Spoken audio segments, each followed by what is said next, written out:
وَلْتَكُنْ مِنْكُمْ أُمَّةٌ يَدْعُونَ إِلَى الْخَيْرِ وَيَأْمُرُونَ بِالْمَعْرُوفِ وَيَنْهَوْنَ عَنِ الْمُنْكَرِ وَأُولَئِكَ هُمُ الْمُفْلِحُونَ. Ada sebuah kisah sedikit berhubungan dengan masalah keimanan. Saya ingin berbagi dalam masalah ini. Ada seorang sahabat namanya Abdullah bin Hudzafa al-Aslami radhiyallahu anhu. Pernah dengar belum nama ini? Hah? Pengakuan yang jujur. Yang lain berarti yang diam sudah pernah dengar ya.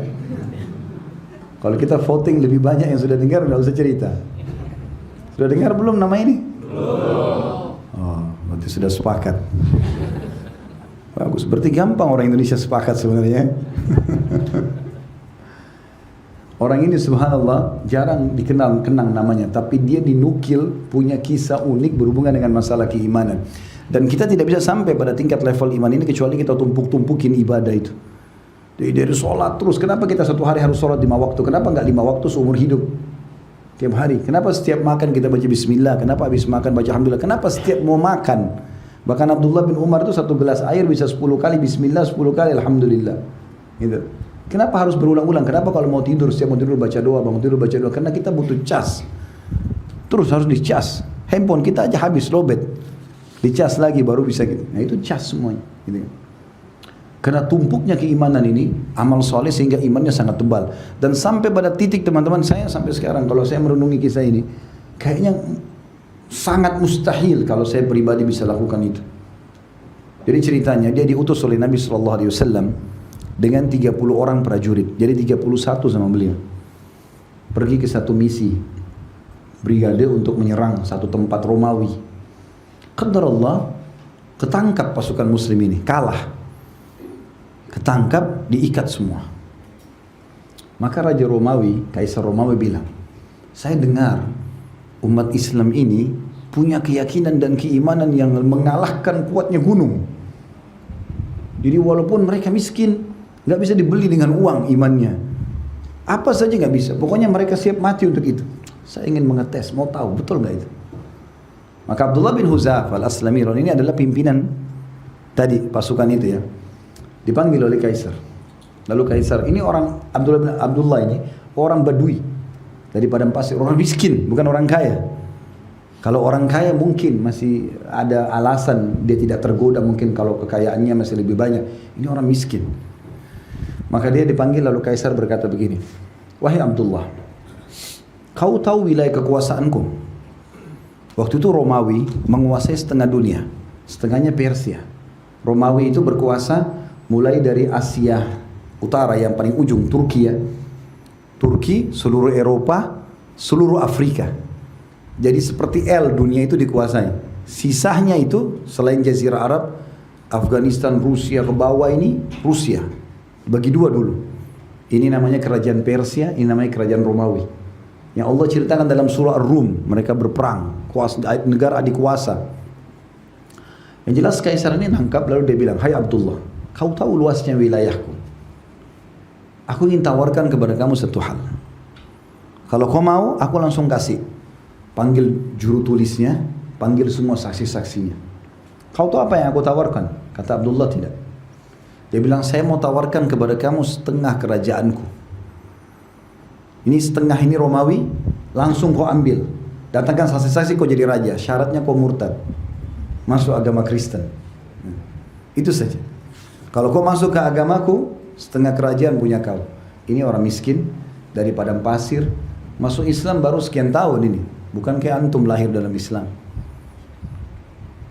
Maka jawaban dia apa? Jangankan kau tawarkan setengah kerajaanmu, hai Kaisar. Kumpulkan seluruh raja dunia ini, semuanya kasih ke saya kerajaannya, saya sendiri jadi raja, semua jadi bawahan saya nggak akan tinggalkan agama ini. Ini tidak bisa keluar mulut jawaban ini kecuali dari orang yang luar biasa imannya, gitu ya. Tidak cukup di situ. Kaisar bilang sebentar, ada penawaran lain. Rupanya Kaisar Romawi itu punya seorang anak gadis terkenal sangat cantik, tinggi putih kayak kita sekarang orang bule. Karena orang bule, orang Romawi. Itu semua panglima perang, raja-raja dunia waktu itu suka mau menikah sama anak ini. Dikeluarkan anak perempuan itu, duduk di sebelahnya kaisar.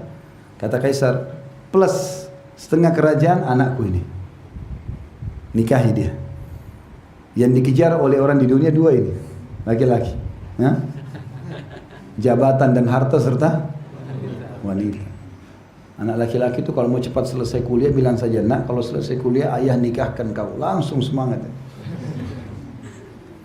Ini setengah harta, ini wanita dan tercantik lagi. Jadi kerajaan terbesar di dunia dapat wanita tercantik. Kata dia, kalau seandainya kaisar, kau datangkan bukan cuma anak perempuan, seluruh anak-anakmu, keluargamu, wanita pun kau tawarkan, semua tidak akan menggoyah imanku.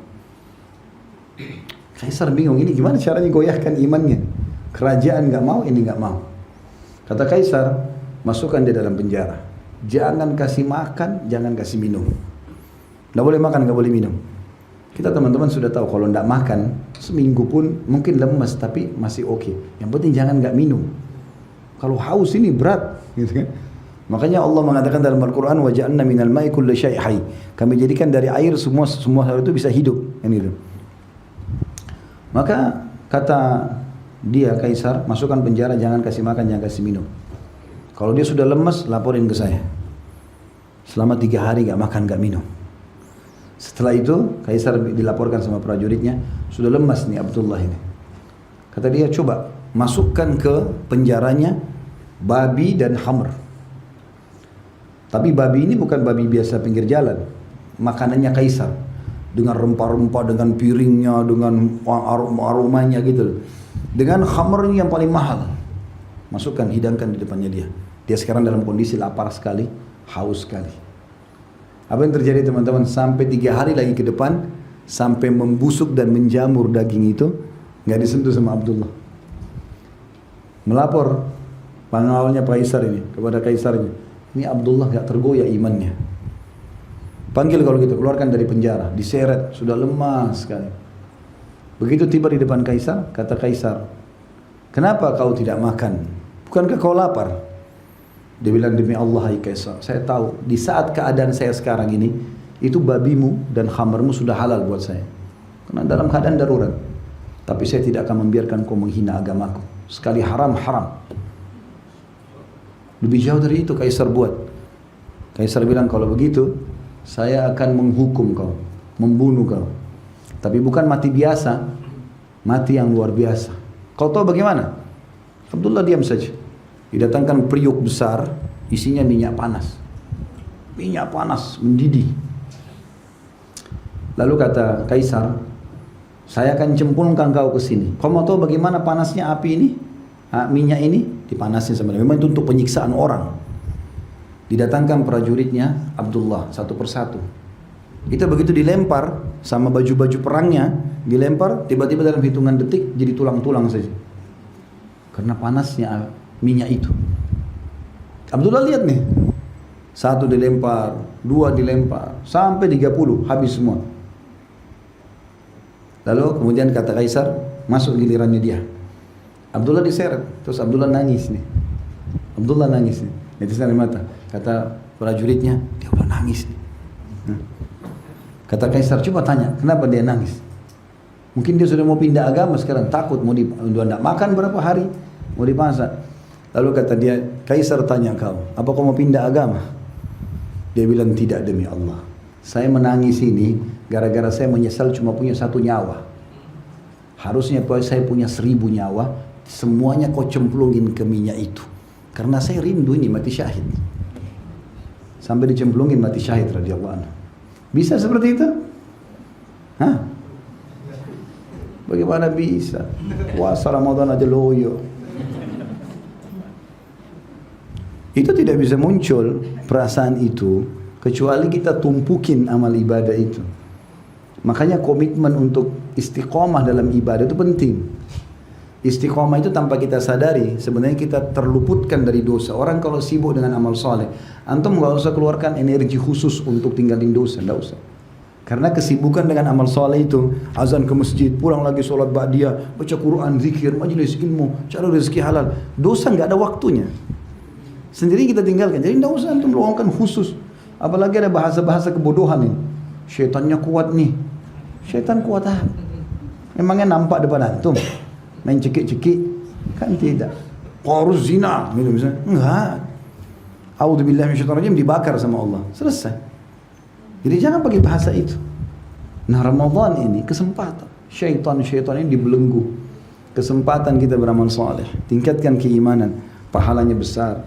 Ya, ketebalan iman akan terasa dan manfaatnya akan sangat besar ke depannya. Derajat tinggi di surga dan seterusnya.